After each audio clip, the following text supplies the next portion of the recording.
Ako po, nagtrabaho po ako as graphic designer. So, nagkaroon po tayo ng 1-year job experience. Diagnose po tayo ng tuberculosis. Kaso nga lang, nag-fail yung unang 6 months. Tapos, nag-take po ulit ako ng another 6 months, nag-fail ulit. Kaya doon po siya, kumbaga nabala, nagkaroon po tayo ng emergency situation po. 2 beses po tayong na-ambulansya. So, kumbaga, sobrang hirap po niyan na magpunta tayo sa ganyang situation.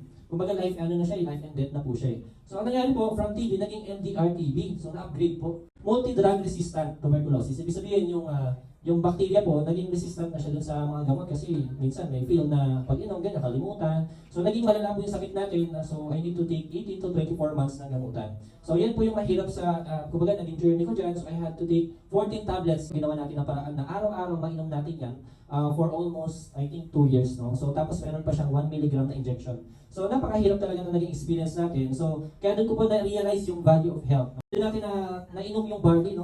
Na-try natin siya, and then nakatulong po talaga siya sa medication ko. And yun, kasi nung nagme-medication po ako, ano po yun, 14 tablets. Pero yan, ang barley po nakatulong siya sa akin kasi nung umiinom po ako ng gamot, dahil nga marami siyang side effect. So ako po, 8 AM na po ako natutulog. Ganon. So sobrang hirap, and then may mga psychological ano rin siya effect, di ba? So maganda po yung barley kasi kumbaga na ayos niya po yung tulog natin. 500,000 in 4 months. So yeah, thank you so much for your way, no? And na-experience ko pa isang araw, 50 bucks agad, di ba? So sobrang, ano kasi yung product natin in demand, at the same time, mataas yung repeat purchase natin. Kikita po tayo. Hindi yan magiging possible, kumbaga kung wala po yung company, tama ba?